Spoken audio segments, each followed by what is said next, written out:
this is a new way of working. A lot of brands knows where the fiber is coming from, but it is very rare that the brand is connected to the pulp producer. So this is a new way of working to understand each other. And I think in the first meetings that we had with the brands, we came from two different worlds. We had different languages. We were talking in, kind of thousands of tons, and they are talking in pieces or garments or meters, and it's collections, and it's, different languages. Welcome to Hero Inside, the Ingredient Branding Podcast with Tomas Vucurevic. In each episode, Tomas will draw from his vast experience as the go-to global ingredient branding expert and will discuss this subject with visionaries and pioneers in the field. How do you go from the zero position as a supplier of a new ingredient to the hero position in demand around the world? Let's find out.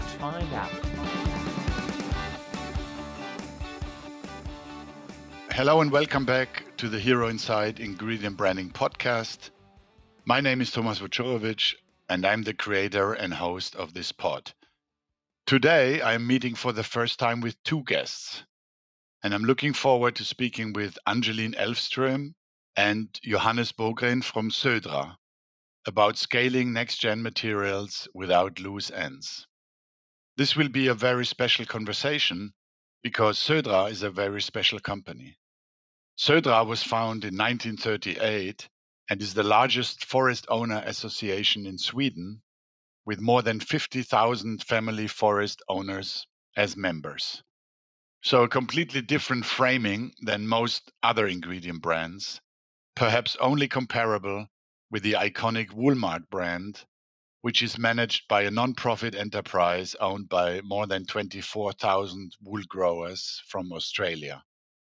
So I am delighted to hear from Angeline and Johannes who Södra is and why a forest owner association has set out to make the fashion industry more conscious and sustainable with its OnceMore ingredient brand.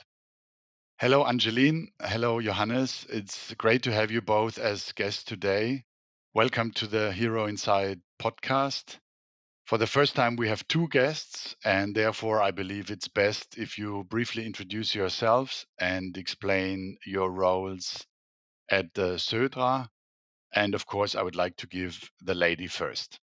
Oh, thank you, Thomas, and thank you for inviting this to this podcast.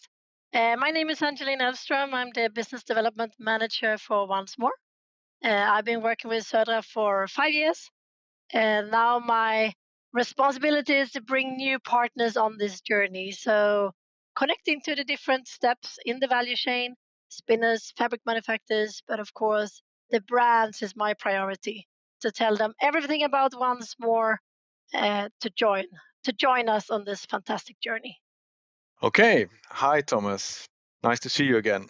And thanks for the invitation. Great to be part of this podcast. I've been with Södra for quite some time, actually 15 years. And today I'm responsible for the sales of Södra bioproducts. Great. Thank you to both of you. Let's maybe start with Johannes, the conversation by explaining to our listeners, what does the Swedish Forest Association has to do with sustainable fashion? That's not so obvious, perhaps. But Södra's task as a company, that is to refine and renew the value of the forest estates. We go long back in time. We were actually founded in 1938 with very much the same mission. And today we are owned by more than 50,000 forest owners in southern part of Sweden. And the task for the company is simply to make different kind of products out of this raw material. And I hope that everyone is aware that the sawn timber that you use for making floors or building houses or making a decking comes from the forest. And most of the people also aware that the paper that they use on in the bathroom or that you have in a magazine is also made out of forest. But it's not so common that people are aware that you can actually make textiles out of the forest raw material as well, which is actually a 100-year-old tradition.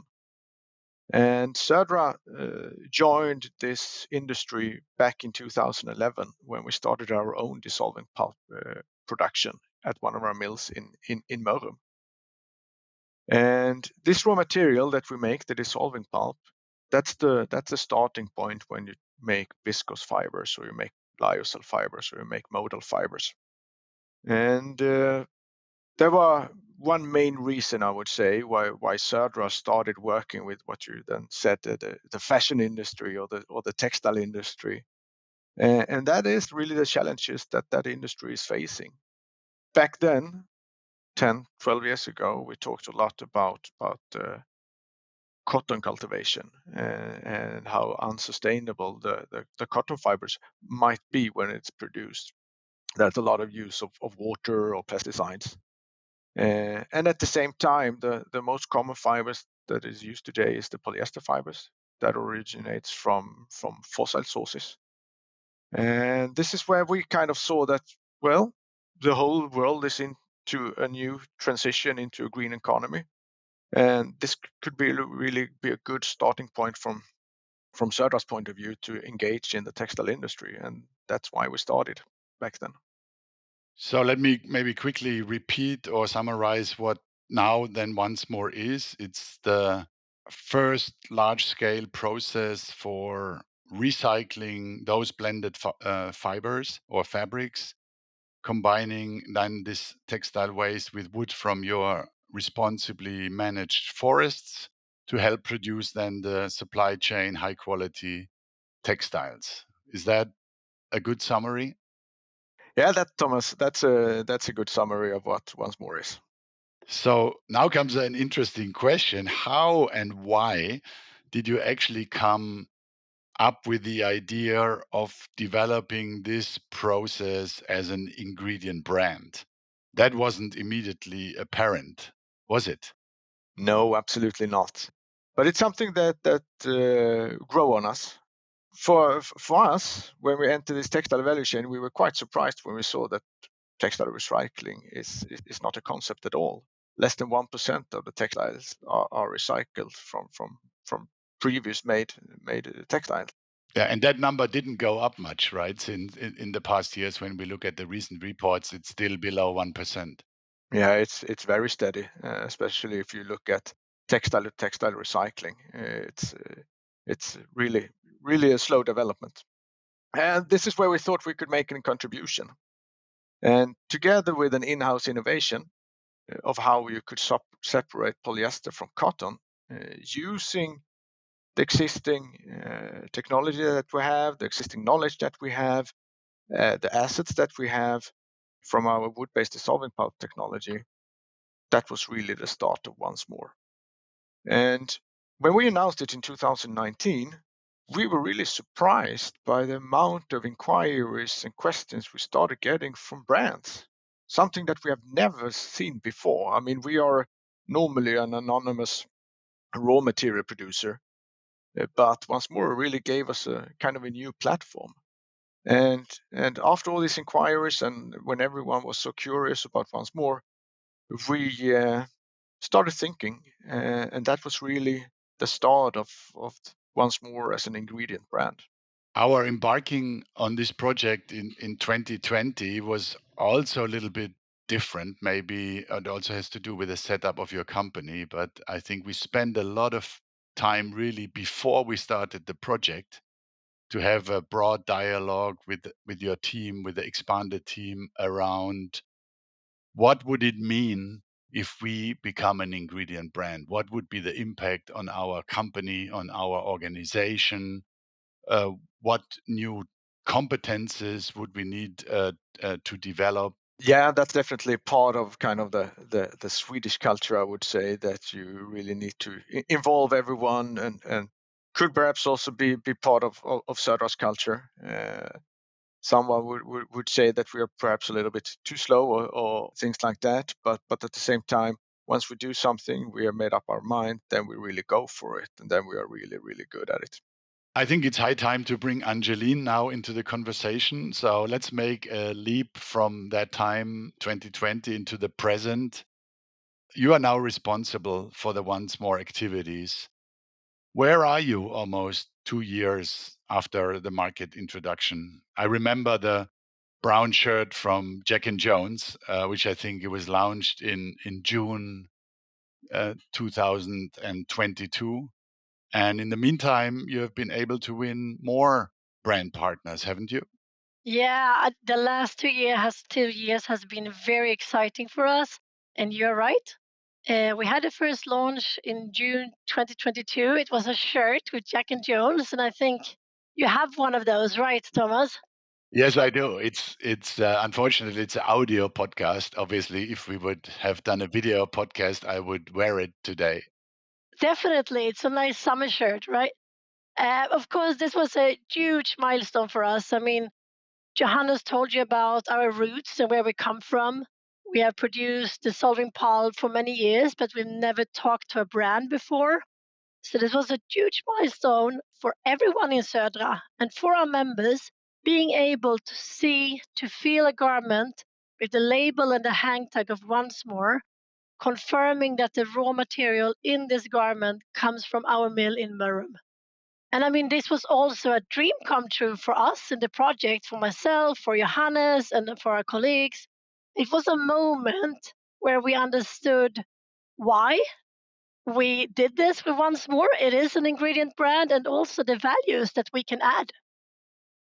And I mean, since this launch in Jack and Jones, we have continued working with Bestseller. More of the brands have joined Vila and Object, and we're also working very close with Lindex.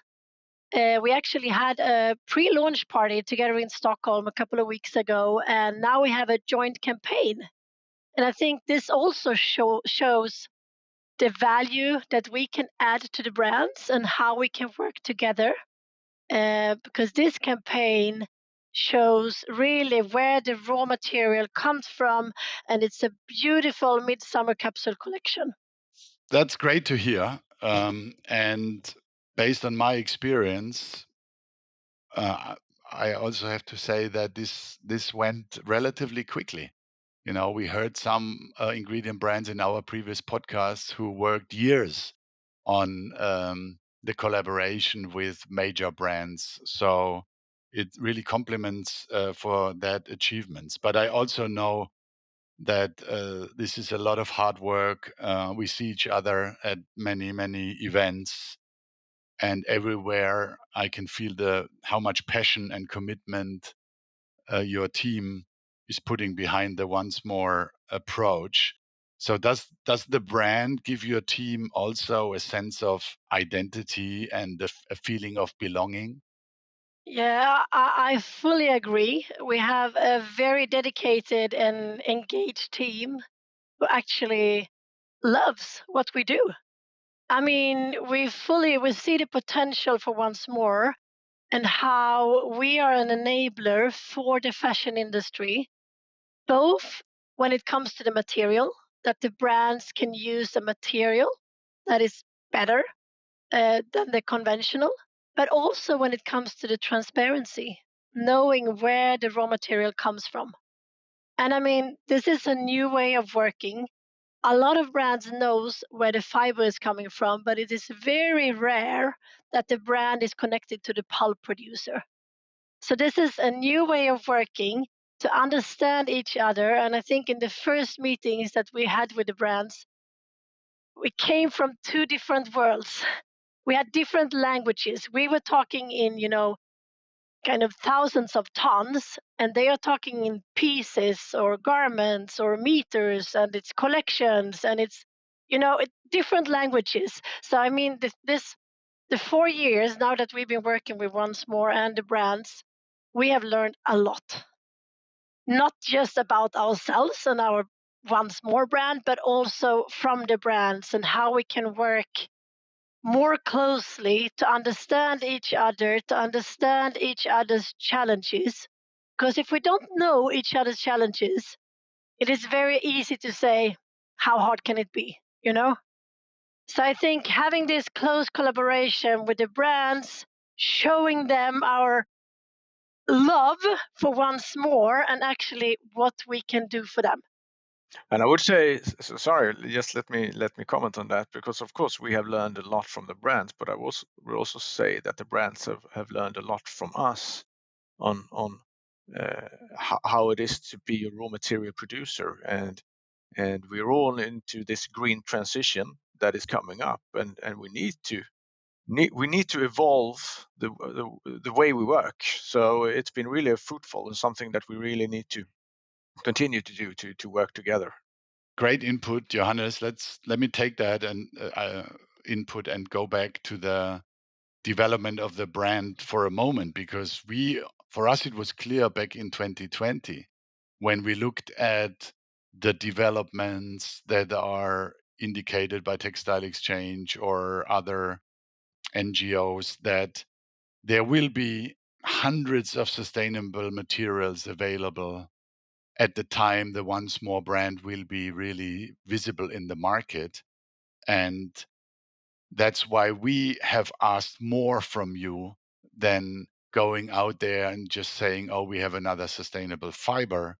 But we've integrated your whole story into the brand strategy and narrative, and called that the OnceMore process with its 3 steps: return, revive, reduce, to create a system without loose ends. Can you briefly take the listeners through that idea of how this entire process works? Of course. And once more, just like you said, OnceMore is not just a material. It's a whole process. It's more than a material. And one of the main reasons for that is that when we are talking about textile recycling, a huge challenge when you start understanding textile recycling, a huge challenge is that the supply chains aren't there. Today, you can't source textile waste according to a specific specification. That's simply not possible. So we need to involve everyone that has the waste already from the start, and that's the return part that we call it. That all the waste is returned back to the value chain, so it doesn't end up in a landfill. If we then move to the revive part, well, that's us. That's when we, in our process and in our mill, is able to revive textile waste into a new material that can be reused. And once we have done this material and our customers has made a textile fiber out of it, and it's time to make the garments, then our wish is that the brands that make those materials or sell those garments makes a garment that is, or a textile that is able to be recycled again. So it's not a new loose end. And this means that don't mix in materials that is not able for us or anyone else to recycle. Keep it as simple as possible, and that's something that we talk to the brands about when they are about to use OnceMore as a brand. Fantastic. Angeline, you were already mentioning that you work with lots of partners like spinners, mills, and the brand partners in this process. But also at this beginning of the waste streams, there are collaborations possible, like with hotels or other companies. I remember I studied tourism management 30 years ago, and there was the time when those little signs were born, don't throw your towels on the floor, reuse them because we want to save money and not wash so much. So we need less water and energy. And many hotels are still at that level, nothing happened 30 years later. But you also are cooperating here with partners at the beginning of the chain. Yes, we are. And as you said, the hotel chains, I mean, it is a really interesting area because they are using a lot of textile products that we can recycle, like sheets and towels, and they are being used and washed 200-300 times, but then it comes to an end. So I mean, we've been working with the forest and the wood for over 80 years, but the textile waste is a new feedstock for us. So we need to secure that we have textile waste for our production. So of course we are building relationships So both when it comes to securing the volumes, but then also, of course, the branding part. And we have done some collaborations where we really can show that sign in the hotel, like with PM and Venner in Växjö. It's a really nice premium hotel where they can tell the story about when we can't use those textile products in the hotels anymore, it will go and be recycled in OnceMore. But I think also in securing the volumes, that is also, of course, important for us. And we found out a couple of years ago that we were going to the same textile services and laundries to pick up textile waste. So actually, we put our minds together. So now we are collaborating with the Finnish company Rester. So they are doing the collecting and the sorting, and then they can send the textile waste, the compositions that we can recycle to our facility, and then the rest they can take to their facility in Finland. And I think this is a good example of finding new partners, new way of working, and the most the most important buzzword is always together and collaboration. Yes, and some of the ingredient brands who also need these feedstocks of recycled materials are even investing capital into logistic companies to ensure a proper stream of intake materials in order to be recycled in a certain way. Angeline, one more questions now on the demand chain, as we heard from you and also Ulrika Björk in one of the previous episodes. Swedish and Scandinavian companies have particularly high standards when it comes to sustainability, and you mentioned your partnerships with Bestseller or Lindex. What is the situation like in other regions of the world? What can we expect from OnceMore in the near future? Are you also preparing collaborations, let's say, in continental Europe or even North America, other parts of the world? Yes, I mean, we are working globally, I would say. But Sweden and Scandinavia have lots of amazing fashion brands, and we are based in Sweden, so it's very natural and to have this area as a starting point. The last year, we've been attending different events. We went to New York in November for the Future Fabrics Expo edition. And we can see when it comes to, you asked about the different situation in the regions in the world, that we got quite different questions when we went to US than in Europe. It was very high level, and they were very impressed about that we are doing this. When we are in Europe, most of the people that is representing brands, they know about the textile recycling and what kind of innovations and technologies that we have in Europe. So we get more deep and in-depth questions. But I would say that US is maybe 3 to 5 years behind when it comes to sustainability in the fashion industry. And I think that's also the same when it comes to legislation. They are waiting for the EU to take the next step to find a good level of regulations. And I mean, regarding the near future, we have lots of interesting things coming up. We will attend some events next coming weeks. So a lot of things happening in the fashion industry in May and June. And we also have more brands developing different styles, and they will use OnceMore as an ingredient brand. So they will have OnceMore and the hang tags, the labels, and the websites, of course. So that's really exciting. Thank you, Angeline. Let me pull up a question from the end of the podcast. We wanted to discuss, as you mentioning, legislation. I think there are currently 26 different legislations underway that have a direct impact on the textile and fashion industry. I mean, I am involved in this topic since 2005, and I'm really, really having a hard time myself to overlook what's happening. How does that all hang together between what the NGOs are developing, how the NGOs are influencing the policy making in Europe, and the requirements this also implies on the companies to know all these legislations and also to consult then your clients. So can you help also your customers navigating through that jungle and making the right decisions on their material selection? Yes and no. I mean, we don't have more information than they have. So we are also trying to navigate in this. I think it's really a hot topic and it creates a lot of frustration.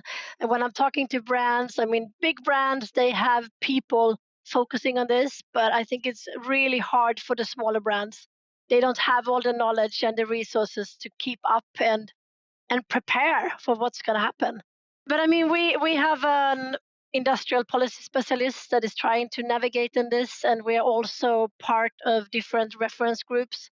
And that is, of course, really important for us because we need to add to this discussion from our perspective as a raw material provider, because it is a long value chain and we have different processes, you know, in the pulp producing and then the fiber and the spinning, etc. And the legislation will hit everybody in the industry. And we need to secure that we are ready to support our partners in the value chain when it happens. Great. And that is, of course, a lot of information. I've seen a change in the last year. Brands are requesting more information, more facts, more data. And we did a LCA, I think it's a year ago, and that has been really helpful in these discussions because then we can share information and the data that they need. Thank you for talking about this. I think this is very important information also for other listeners and other ingredient brands. I personally feel that this legislation is becoming almost an unfair entry barrier for new brands and for small players. And I was wondering if the EU Commission is also thinking about that. If you imagine that you and me, we would now start a new brand, a new fashion brand. I mean, the first 5 employees we would need would only be around legislation and supply chain setup and LCA reports before we would start to design our first products, not even thinking about marketing them or branding. So there is a total new focus now on this legislation impact and rules. And hopefully it will lead to a better future, because on top of these legislations, we also need policing. And I don't see at the moment anybody policing any of these legislations that are already in place, thinking about green claim, greenwashing prevention, and things like that. Let me go back to Johannes, maybe also slowly coming towards the end of this show. Johannes, there is currently a huge discussion in the industry about the scaling up of so-called next-gen materials and their ability to be used in existing infrastructures, right? The textile industry is 150 years old. The supply chains are very much defined, and the processes and the machinery that is being used. So, what is the situation for you? I know that you provide a drop-in solution that doesn't require manipulation on machinery. Can you say something about your scalability and your capacity expansion? Yeah, I mean, it's been the target from day one to have a so-called drop-in solution. For the reason that you stated, I mean, there are so many different tiers in the textile industry, different kind of machines. Everyone have invested in their value chains, and to be successful, you need to have a drop-in solution. And in our case, like we mentioned before, we have been producing this kind of product, but of 100% wood for 11, 12 years. And our customers use these bales that we supply them in, and they can simply just exchange one bale for another bale, which is made out of partly then recycled textile waste, and then it works just as any fiber at all. And if you feel or use the garments that we have with our OnceMore brand, you cannot feel the difference compared to 100% wood based, which is also something that is important. That the feel and the quality of the garment is the same. I think the big brands want that, right? I mean, Bestseller, as far as I remember, their strategy is to have all their products being sustainable, ideally without the consumer even mentioning or feeling that. So it's the same colors, it's the same touch. No, exactly. Going back to the question about our scaling up ambitions, I mean, we come from the first step that we took. Then we had a capacity of 400 tons. Just like Angeline mentioned before, we talk about tons. That's our way of phrasing it. 400 tons. Well, what is that? So maybe 2 million garments, roughly, something like that. If we talk that kind of language, we did one investment, the step 2 that we call it. So now today we are able to produce 6,000 tons of OnceMore pulp. And then we are preparing for the next big scale up. And then we are talking about a production capacity of 60,000 tons. And we are developing the technology together with the Austrian company Lenzing that we are working on when it comes to the development part. We are, of course, also waiting for the timing when it comes to legislations that you addressed before, which is also an important topic.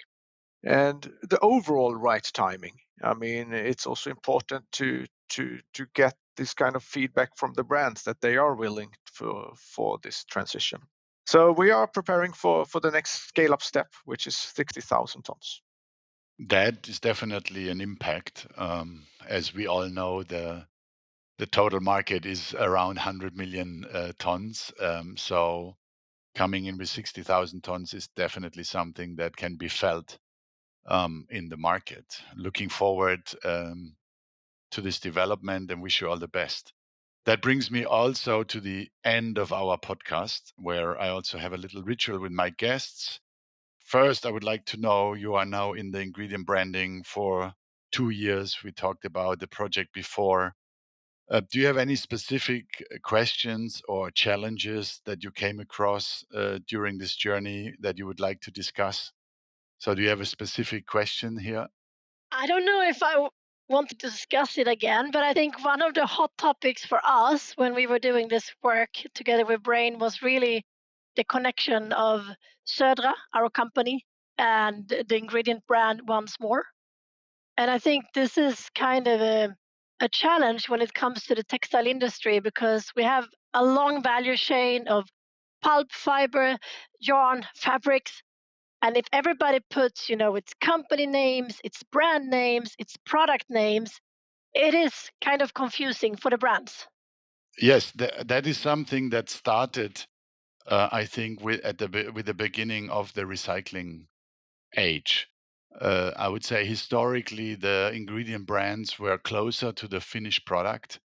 Many of them, also the first generations, were very close. They're making fabrics or, that just needed to be made into a garment or into an insert, and had a close relationship with brands and retail and garment manufacturer. Now, waste is the new gold, and with that, more players are coming in into also the ingredient branding because they understand the value. They understand the value of the waste, or they understand the value of the recycling of the waste and generating a new material.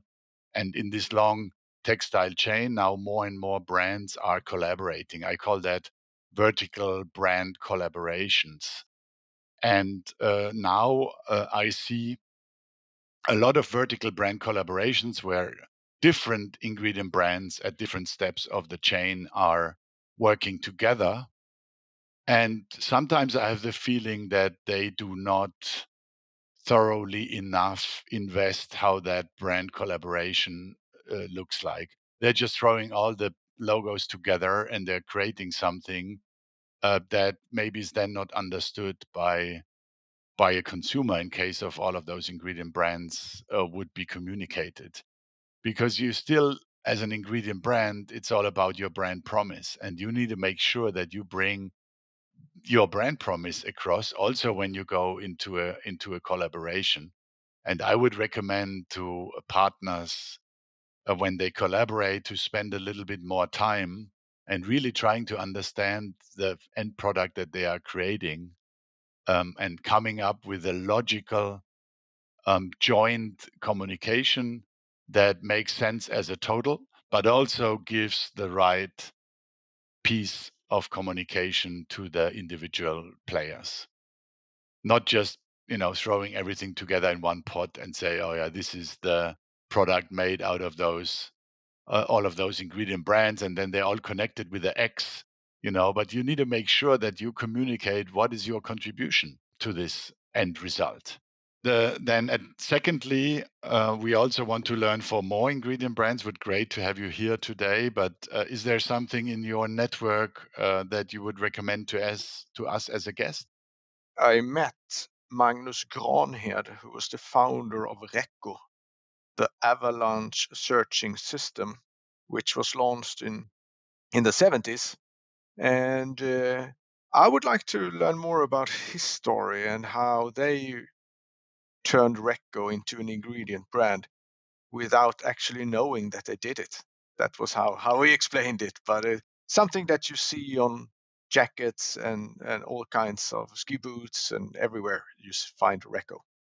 That is a wonderful suggestion, Johannes. I also met Magnus at several occasions, and I can confirm that one of the statements he made also to me is, we didn't know that we are building an ingredient brand, and the long history and also the development of Recco as an ingredient brand from originally, providing a device towards also now providing an entire system, and also to expand their business from the winter business to the summer business, and also that you are able to be found now in summer would be super interesting. So let me pick that up and get back to the Recco team, and hopefully we are able to convince Magnus to become a guest in our show. I also know that he's not so much a person likes to be in the center of the communication, but we will try. Great. Dear Angeline, dear Johannes, was wonderful to meet you again. And I could go on for hours talking about OnceMore and Södra and all what you have achieved. So I wish you and the whole team all the best for the future. And please keep on kicking the habit of waste. Thank you, Thomas. Thank you. This was the 5th episode of the Hero Inside Ingredient Branding podcast with Angeline Elfström and Johannes Bogren from Södra, who have created a new system without loose ends with their ingredient brand OnceMore, and who will continue to kick the habit of waste together with their wonderful brand partners. To share your insights and questions for this episode, head over to our brand LinkedIn page and join the conversation. The link will be posted in the show notes. With our next episode, we are already coming to the end of the first season. And I will talk with my guest Achim Löffler about one of the most iconic ingredient brands, Gore-Tex. So make sure to subscribe to the Hero Inside podcast to not miss this very special episode. This has been an episode of Hero Inside, the Ingredient Branding Podcast with Tomas Vucurevic.